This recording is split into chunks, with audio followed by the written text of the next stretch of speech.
Baik, Assalamualaikum warahmatullahi wabarakatuh. Perkenalkan, nama saya Soraya Aisyah Putri dengan NIM F22122101. Pada video kali ini, saya dan teman kelompok saya akan mempresentasikan tugas desain eksploratif arsitektur mengenai studi kasus arsitek dan karya-karyanya. Nah, pada studi kasus yang kami buat, kami mengambil dua arsitek, yaitu Bjarke Ingels dan juga Kengo Kuma. Oke, yang pertama-tama yaitu Bjarke Ingels. Bjarke Ingels ini merupakan seorang arsitek yang berasal dari Denmark dan juga dikenal karena desainnya yang inovatif, berani, dan juga futuristik, akan tetapi tetap fungsional dan juga ramah lingkungan. Bjarke Ingels ini adalah terdiri dari Bjarke Ingels Group yang merupakan sebuah firma arsitektur yang terkenal dan telah mengerjakan banyak proyek-proyek besar di seluruh dunia. Lanjut, ada prinsip desain dan karakteristik dari Bjarke Ingels. Nah, Bjarke Ingels ini dia dikenal dengan prinsip desain yang inovatif dan futuristik. Prinsip utamanya itu ada Yes is More. Ini kayak judul buku yang dia terbitkan. Nah, prinsip ini itu merupakan cara berpikir yang fleksibel dan juga kreatif dalam arsitektur yang berarti tidak hanya memilih satu gaya atau aturan karena um, kita itu harus tetap terbuka terhadap berbagai ide dan kemungkinan.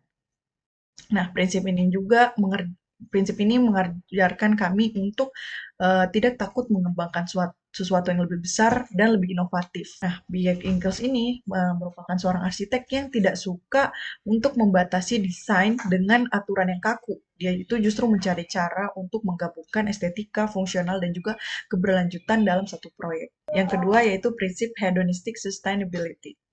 Nah, pada prinsip ini mengartikan bahwa desain yang ramah lingkungan itu tidak harus membosankan atau mengorbankan kenyamanan dan kesenangan.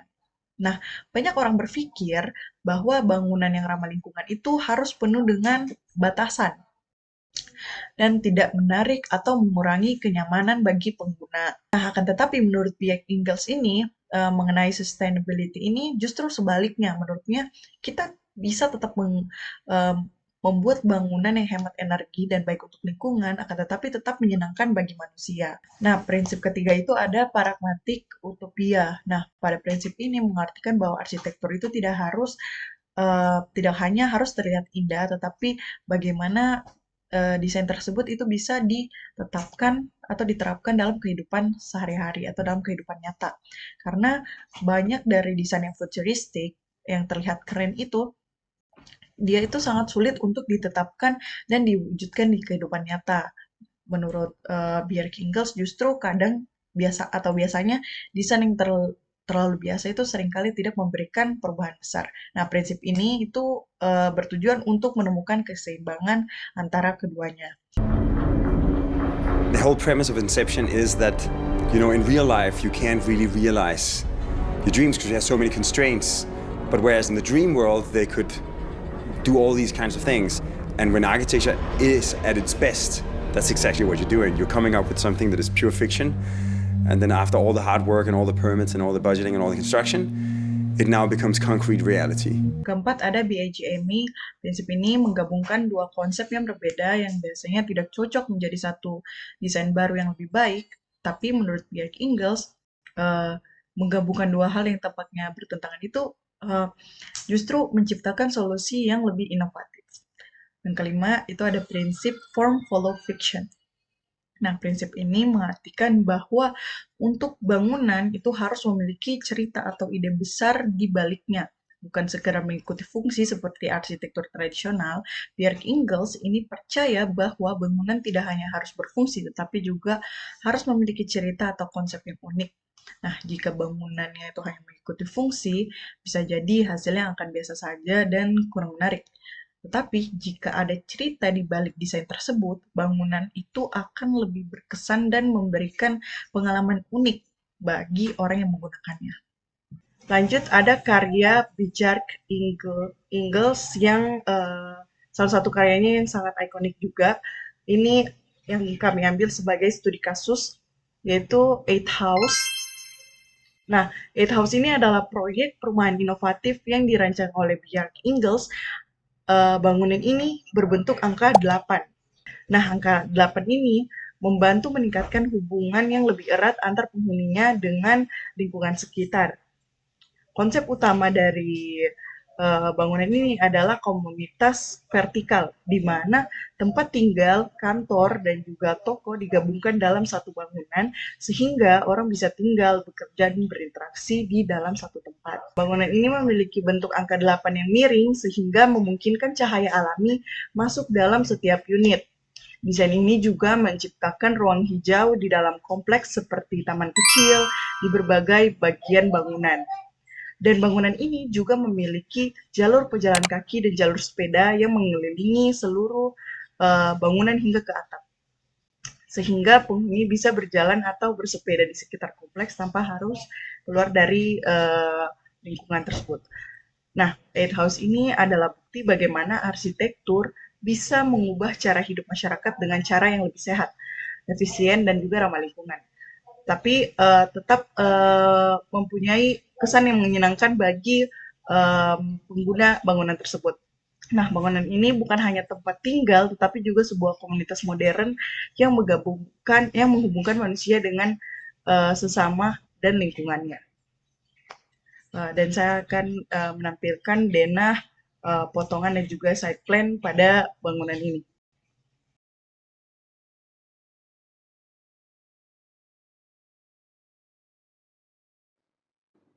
Baik, perkenalkan saya Lala Humaira dengan stambuk F22122105. Pada tugas desain eksploratif saya kali ini, saya mengangkat satu tokoh arsitek dunia yaitu Ken Okuma. Ken Okuma sendiri adalah seorang arsitek terkenal asal Jepang yang dikenal dengan desain arsitekturnya yang menggabungkan antara elemen tradisional Jepang dan teknik modern dengan penggunaan bahan alami. Ken Okuma sendiri lahir di Yokohama, Jepang pada tahun 1954. Untuk pendidikannya, Ken Okuma belajar di arsitektur di Universitas Tokyo dan lulus pada tahun 1979. Lalu ia melanjutkan studinya di Columbia University di New York, di mana ia mendapatkan gelar Master of Architecture pada tahun 1985. Lalu pada karir awalnya, setelah menyelesaikan pendidikannya, Ken Okuma bekerja di beberapa perusahaan arsitektur terkenal, termasuk bekerja dengan arsitek besar yaitu Tado Ando. Untuk prinsip desainnya sendiri, Ken Okuma menggunakan prinsip harmonisasi dengan alam, juga penggunaan bahan alami dan desain transparansi dan keterbukaan. Mungkin kita langsung saja ke karya dari Ken Okuma. Jadi ada karya Asakusa Culture and Tourist Center. Ini merupakan karya terkenal dari seorang Ken Okuma sendiri. Pada Asakusa Culture and Tourist Center ini, Ken Okuma menggunakan beberapa prinsip utama dalam proyek, seperti penggunaan material alami. Ken Okuma sering menggunakan material alami seperti kayu dan bambu untuk menciptakan kesan kehangatan dan kedekatan dengan alam. Di Asakusa Culture and Tourist Center ini, penggunaan kayu pada fasad dan interior bangunan menciptakan kesan alami dan menghubungkan bangunan dengan tradisi Jepang yang kuat dan menggunakan material alam. Lalu ada juga prinsip transparansi dan keterbukaan. Jadi pada bangunan ini dirancang dengan banyak elemen transparan, seperti jendela besar dan dinding kaca, untuk menciptakan hubungan yang lebih dekat antara interior dan lingkungan luar. Ini juga menciptakan cahaya alami yang masuk ke dalam bangunan, menciptakan ruang yang terbuka dan terang. Bangunan Asakusa Culture and Tourist Center sendiri ini memiliki desain yang sangat fungsional dengan 7 lantai yang memiliki tujuan dan fungsi yang berbeda-beda. Bangunan ini tidak hanya melayani tujuan wisata dan pariwisata, tetapi juga memberikan ruang untuk budaya, pameran, serta kegiatan yang interaktif.